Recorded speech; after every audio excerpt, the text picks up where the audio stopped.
Hi ನಮಸ್ಕಾರ ವೀಕ್ಷಕರೇ, ಇಡೀ ಪ್ರಪಂಚದಲ್ಲಿ ಸಾಕಷ್ಟು ಜನರು ಈ WWE ಅನ್ನು ವೀಕ್ಷಣೆ ಮಾಡುತ್ತಾರೆ. ಅದರಲ್ಲಿ ನಮ್ಮ ಭಾರತದ ಜನರಲ್ಲಿ ತುಂಬಾ ಜನರು ಈ ಕುಸ್ತಿಪಟುವನ್ನು ಹೆಚ್ಚಾಗಿ ವೀಕ್ಷಣೆ ಮಾಡುತ್ತಾರೆ. ಈ WWE ನಲ್ಲಿ ಸಾಕಷ್ಟು ರೇಸಿಂಗ್ದಾರರು ಅನೇಕ ರೀತಿಯ ಸಾಧನೆಗಳನ್ನು ಮಾಡಿದ್ದಾರೆ.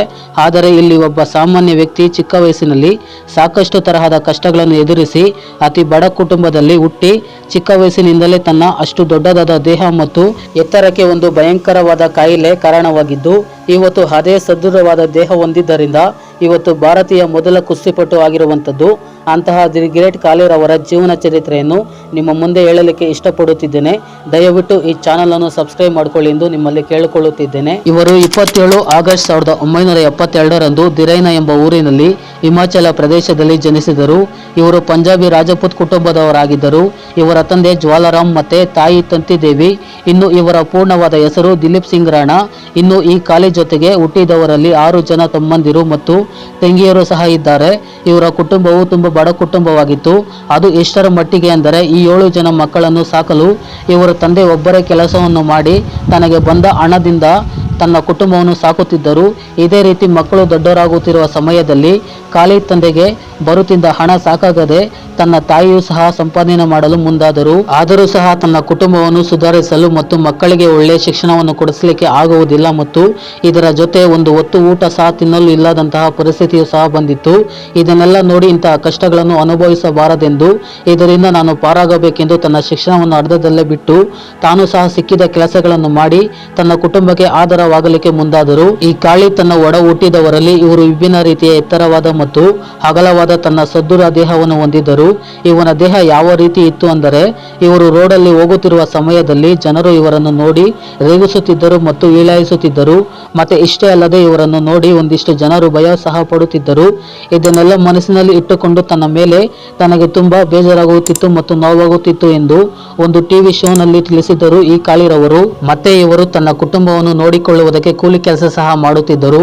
ಇದರ ಜೊತೆ ಇವರು ತುಂಬಾ ಶಕ್ತಿಯುತ ದೇಹವನ್ನು ಹೊಂದಿದ್ದ ಕಾರಣಕ್ಕಾಗಿ ಪ್ರತಿಯೊಬ್ಬ ಊರಿನ ಜನರೆಲ್ಲರೂ ದೊಡ್ಡ ದೊಡ್ಡ ಕೆಲಸಗಳನ್ನು ಇವರ ಕೈಯಲ್ಲೇ ಮಾಡಿಸುತ್ತಿದ್ದರು. ಇಲ್ಲಿ ಇನ್ನೊಂದು ಪ್ರಮುಖ ವಿಷಯ ನಿಮಗೆ ತಿಳಿಸಲಿಕ್ಕೆ ಪ್ರಯತ್ನ ಮಾಡುತ್ತಿದ್ದೇನೆ.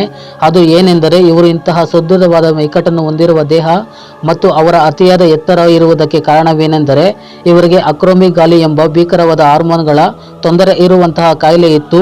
ಈ ಕಾಯಿಲೆಯ ಲಕ್ಷಣ ಏನೆಂದರೆ ಮನುಷ್ಯನ ದೇಹ ದಿನ ದಿನಕ್ಕೆ ಹಿಗ್ಗುವುದು ಮತ್ತು ಮುಖ ವಿಕಾರವಾಗುವುದು, ಇಂತಹ ಇನ್ನೂ ಮುಂತಾದ ಲಕ್ಷಣಗಳು ಇರುವಂಥದ್ದು. ಮತ್ತೆ ಇವರು ತನ್ನ ಜೀವನವನ್ನು ನಡೆಸುತ್ತಿದ್ದ ಊರಿನಿಂದ ಬೇರೆ ಕಡೆಗೆ ಹೋಗಿ ತಾನು ಸಂಪಾದನೆ ಮಾಡಬೇಕೆಂದು ಯೋಚನೆ ಮಾಡಿ ಸ್ಲಿಮ್ಲಾ ಎಂಬ ನಗರಕ್ಕೆ ಹೋಗಿ ತನಗೆ ಒಂದು ಕೆಲಸವನ್ನು ಹುಡುಕುತ್ತಿದ್ದರು. ಕಾಳಿ ಅಷ್ಟೇನು ಓದಿಲ್ಲದ ಕಾರಣಕ್ಕಾಗಿ ಇವರಿಗೆ ಒಂದು ಸೆಕ್ಯೂರಿಟಿ ಕೆಲಸ ಸಿಕ್ಕಿತು. ಈ ಕೆಲಸವನ್ನೇ ಮಾಡಿಕೊಂಡು ತನ್ನ ಜೀವನವನ್ನು ಮಾಡುತ್ತಿದ್ದನು. ಇದೇ ರೀತಿ ತನ್ನ ಜೀವನ 6 ವರ್ಷಗಳ ಕಾಲ ನಡೆಯಿತು. ಇದಾದ ನಂತರ ಒಂದು ದಿನ ತನ್ನ ಸೆಕ್ಯೂರಿಟಿ ಕೆಲಸವನ್ನು ಮಾಡುತ್ತಿದ್ದನು. ಆ ದಿನದಂದು ಒಬ್ಬ ಪೊಲೀಸ್ ಬಂದು ಈ ಕಾಳಿಯನ್ನು ನೋಡುತ್ತಾನೆ. ಆಗ ಈ ಕಾಳಿಯ ದೇಹ ಆ ಎತ್ತರ ಅಂತಹ ಸದೃಢ ಮೈಕಟ್ಟನ್ನು ನೋಡಿ ಅವರ ಬಳಿ ಬಂದು ಕಾಳಿಗೆ ನೀನು ಪೊಲೀಸ್ ವೃತ್ತಿಯಲ್ಲಿ ಸೇರಿಕೋ ಎಂದು ಹೇಳುತ್ತಾರೆ. ಆಗ ಕಾಳಿಯು ಸಹ ಪೊಲೀಸ್ ಕೆಲಸ ಅಂದಿದ್ದ ತಕ್ಷಣವೇ ಒಂದು ಸಾರಿ ಬೆಚ್ಚಿ ಬೀಳ್ತಾರೆ. ಈ ರೀತಿ ಹಾಗೆ ಈ ಕಾಳಿಯನ್ನು ಯಾವುದೇ ರೀತಿಯ ಮೆಡಿಕಲ್ ಮತ್ತು ಫಿಸಿಕಲ್ ಪರೀಕ್ಷೆ ಇಲ್ಲದೆ ಪೊಲೀಸ್ ವೃತ್ತಿಗೆ ಸೇರಿಕೊಂಡರು. ಈ ಕಲೆಯನ್ನು ಪೊಲೀಸ್ ಮಾಡಲು ಸಹಾಯಕವಾದ ಈ ಪೊಲೀಸ್ ಹಿಂದೆ ಸಾಕಷ್ಟು ಜನರನ್ನು ಪೊಲೀಸ್ ಮಾಡಿದರು. ಮತ್ತೆ 1993ರಲ್ಲಿ ಖಲೀರವರು ಪಂಜಾಬ್ ಪೊಲೀಸ್ನಲ್ಲಿ ಉದ್ಯೋಗವನ್ನು ಮಾಡುತ್ತಿದ್ದರು. ಈ ರೀತಿ ತನ್ನ ಜೀವನವೇ ಒಂದಿಷ್ಟು ಸುಗಮ ಆಗುವ ರೀತಿಯಲ್ಲಿ ಬದಲಾವಣೆಯಾಯಿತು. ಇಷ್ಟು ಆದರೂ ನನ್ನ ಜೀವನದಲ್ಲಿ ಏನಾದರೂ ಸಾಧನೆ ಮಾಡಬೇಕೆಂದು ಯೋಚನೆ ಮಾಡುವ ಸಂದರ್ಭದಲ್ಲಿ ಆ ಪೊಲೀಸ್ದಾರನು ಈ ಕಲೆಯನ್ನು ನೀನು ಜಿಮ್ಗೆ ಸೇರಿ ನಿನ್ನ ದೇಹವನ್ನು ಇನ್ನಷ್ಟು ಗಟ್ಟಿ ಮತ್ತು ಬಲವಾಗಿ ಮಾಡಿಕೋ, ಇದರಿಂದ ನೀನು ರೆಸ್ಲಿಂಗ್ಗೆ ತಯಾರಾಗು ಎಂದು ಸಲಹೆ ನೀಡುತ್ತಾನೆ. ಆಗ ಕಾಳಿ ಇದೇ ಒಂದು ಸಾಧನೆ ಎಂದು ತಿಳಿದುಕೊಂಡು ದಿನಾಲು ಜಿಮ್ಗೆ ಹೋಗಿ ತನ್ನ ದೇಹವನ್ನು ಹಿಗ್ಗಿಸಿ ಅದನ್ನು ಬಲವಾಗಿ ಮಾಡಿಕೊಂಡು ಸಣ್ಣ ಪುಟ್ಟ ರೆಸ್ಲಿಂಗ್ಗಳಲ್ಲಿ ಸೇರಲು ಮುಂದಾಗುತ್ತಾರೆ. ಇಲ್ಲಿ ಇವರು ಉತ್ತಮವಾದ ಪ್ರದರ್ಶನವನ್ನು ಮಾಡಿ ತನಗಿಂತ ಶಕ್ತಿಶಾಲಿ ರೆಸ್ಲಿಂಗ್ರವರನ್ನು ಸೋಲಿಸಿ ತನ್ನ ಶಕ್ತಿಯನ್ನು ಇನ್ನಷ್ಟು ಹೆಚ್ಚಾಗಿ ಮಾಡಿಕೊಳ್ಳುತ್ತಿದ್ದ. ಇದೇ ರೀತಿ ಸ್ವಲ್ಪ ದಿನಗಳ ನಂತರ ಈ ಕಾಳಿಯನ್ನು ಇಂಟರ್ನ್ಯಾಷನಲ್ ರೆಸ್ಲಿಂಗ್ ಆದ US ನಲ್ಲಿ ನೀನು ರೆಸ್ಲಿಂಗ್ನಲ್ಲಿ ಸೇರು ಎಂದು ದೊಡ್ಡ ದೊಡ್ಡ ಶಕ್ತಿಪಟರು ಹೇಳುತ್ತಾರೆ. ಇದುವರೆಗೂ ಇಷ್ಟು ಜನ ರೆಸ್ಲಿಂಗ್ದಾರರು ನಮ್ಮ ದೇಶದಲ್ಲಿ ಇದ್ದರೂ ಒಬ್ಬರು ಸಹ US ನಲ್ಲಿ ಆಡಲು ಮುಂದಾಗಿರಲಿಲ್ಲ. ಇದಕ್ಕಾಗಿ ಮೊಟ್ಟ ಮೊದಲ ಬಾರಿ ಇಂಟರ್ನ್ಯಾಷನಲ್ ರೆಸ್ಲಿಂಗ್ US ನಲ್ಲಿ ಆಡಲು ಪ್ರಯತ್ನಿಸಿದ ಮಹಾನ್ ಶಕ್ತಿಪಟು ರೆಜ್ಲರ್ ಆಗಿದ್ದರು. ಇದು 2000 ಇಸವಿಯ US ನಲ್ಲಿ ಆಲ್ ಪ್ರೊ ರೆಸ್ಲಿಂಗ್ ನಲ್ಲಿ ತನ್ನ ವೃತ್ತಿಪರ ಕುಸ್ತಿಪಟುವಾದರು.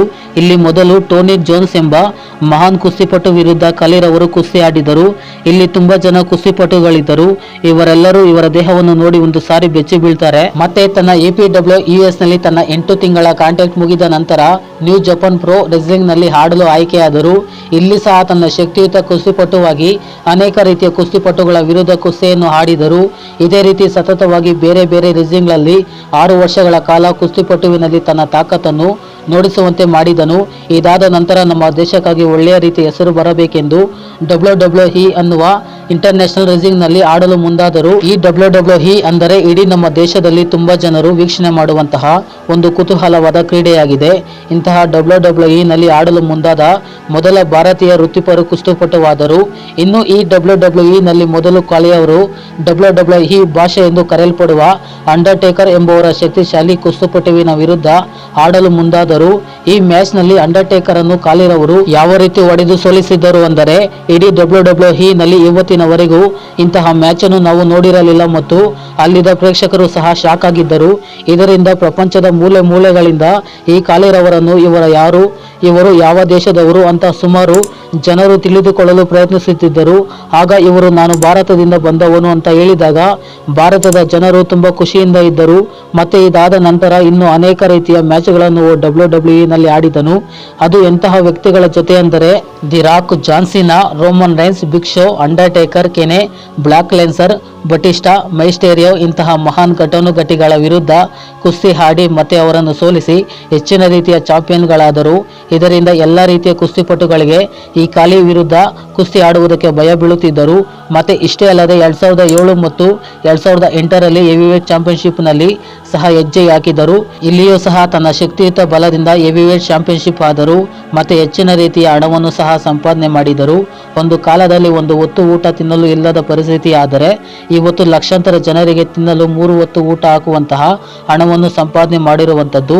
ಮತ್ತೆ ಈ ಖಾಲಿರವರು 2014ರಲ್ಲಿ WWE ಅನ್ನು ಕೈಬಿಟ್ಟರು. ಇದಕ್ಕೆ ಕಾರಣವೇನೆಂದರೆ ಈ WWE ನಲ್ಲಿ ಆಡಲು 8 ವರ್ಷಗಳ ಕಾಲ ಮಾತ್ರ ಕಾಂಟ್ರಾಕ್ಟ್ ಅನ್ನು ಪಡೆದುಕೊಂಡಿದ್ದರು. ಮತ್ತೆ ಇಷ್ಟೇ ಅಲ್ಲದೆ ತನ್ನ ಕೊನೆಯ ಎಲ್ಲ ಪಂದ್ಯಗಳಲ್ಲಿ ಸೋಲಲು ಮುಂದಾದರು. ಇವರನ್ನು ನೋಡಿ ಭಯ ಬೀಳುತ್ತಿದ್ದ ಕುಸ್ತಿಪಟುಗಳು ಇವರ ಮೇಲೆ ಕುಸ್ತಿ ಆಡಿ ಈ ಖಾಲಿರವರನ್ನು ಸೋಲಿಸುತ್ತಾ ಬಂದರು. ಯಾಕೆ ಖಾಲಿ ಎಲ್ಲ ಪಂದ್ಯಗಳಲ್ಲಿ ಸೋಲುತ್ತಿದ್ದರು ಅಂದರೆ ಇವರಿಗೆ ಒಳ್ಳೆಯ ರೀತಿಯ ಕುಸ್ತಿವಿನಲ್ಲಿ ಆಡಲು ಟ್ಯಾಲೆಂಟ್ ಸಹ ಕಮ್ಮಿ ಇತ್ತು. ಮತ್ತೆ ಇವರಿಗೆ ಅಕ್ರೋಗಾಮಿ ಗಾಲಿ ಎಂಬ ಕಾಯಿಲೆ ಇದ್ದಿದ್ದರಿಂದ ಎಲ್ಲ ಪಂದ್ಯಗಳಲ್ಲಿ ಸೋಲುತ್ತಾ ಬಂದಿದ್ದರು. ಮತ್ತೆ ಈ WWE ನಲ್ಲಿ ಸಾಕಷ್ಟು ತರಹದ ಪ್ರಶಸ್ತಿಗಳನ್ನು ಗೆದ್ದುಕೊಂಡಿದ್ದಾರೆ. ಮತ್ತೆ ಈ WWE ಅನ್ನು ಬಿಟ್ಟ ನಂತರ ನನ್ನ ರೀತಿ ಯಾರು ರೆಸರ್ಗಳು ಆಗಬೇಕಾದವರಿಗೆ ತಾನೇ ಸ್ವಂತವಾಗಿ ಸ್ಕೂಲನ್ನು ತೆರೆದರು ಮತ್ತು ಇದಕ್ಕೆ ಇವರು ಬಂಡವಾಳವನ್ನು ಹಾಕಿ ಇವರೇ ಕೋಚ್ ಸಹ ಆಗಿದ್ದಾರೆ. ಮತ್ತೆ ತುಂಬಾ ಭಾರತೀಯ ಜನರಿಗೆ ಸಾಕಷ್ಟು ತರಹದ ಹಣದ ಸಹಾಯ ಸಹ ಮಾಡುತ್ತಾ ಬಂದಿದ್ದಾರೆ. ಮತ್ತೆ ಇಷ್ಟೇ ಅಲ್ಲದೆ ಖಲೀರ್ ಅವರು ಆಗಿನ ಸಂದರ್ಭದಲ್ಲಿ ಯಾವ ರೀತಿ ಪಾಪ್ಯುಲರ್ ಆದರು ಅಂದರೆ ಹಾಲಿವುಡ್ ಮತ್ತು ಬಾಲಿವುಡ್ ಮೂವಿಗಳಲ್ಲಿ ಸಹ ನಟರಾಗಿ ಕಾಣಿಸಿಕೊಂಡಿದ್ದಾರೆ.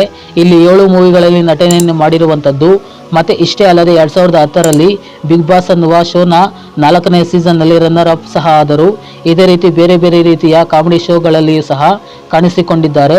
ವೀಕ್ಷಕರೇ, ಒಂದು ಕಾಲದಲ್ಲಿ ತನ್ನ ಈ ಎತ್ತರ ಮತ್ತು ದಪ್ಪವಾದ ದೇಹವನ್ನು ಹೊಂದಿದ್ದೇನೆ ಎಂದು ಈ ಖಾಲಿರವರು ತನ್ನ ಊರಿನಲ್ಲಿ ಇದ್ದಿದ್ದರೆ ಇವತ್ತು WWE ನಲ್ಲಿ ಮೊದಲು ಭಾರತೀಯ ಕುಸ್ತಿಪಟು ಆಗಲು ಮತ್ತು ಮೊದಲು ಭಾರತೀಯ ವಿಶ್ವ ಹೆವಿವೇಟ್ ಚಾಂಪಿಯನ್ಶಿಪ್ ಗೆದ್ದ ಕುಸ್ತಿಪಟು ಆಗಲು ಸಾಧ್ಯವಾಗುತ್ತಿತ್ತ ಮತ್ತು ಇಂತಹ ಸಾಧನೆಗಳನ್ನು ಮಾಡುತ್ತಿದ್ದಾರಾ ಎಂದು ನೀವು ಒಂದು ಸಾರಿ ಯೋಚನೆ ಮಾಡಿ ಎಂದು ಈ ವಿಡಿಯೋವನ್ನು ಇಲ್ಲಿಗೆ ನಿಲ್ಲಿಸುತ್ತಿದ್ದೇನೆ. ನಮಸ್ಕಾರ.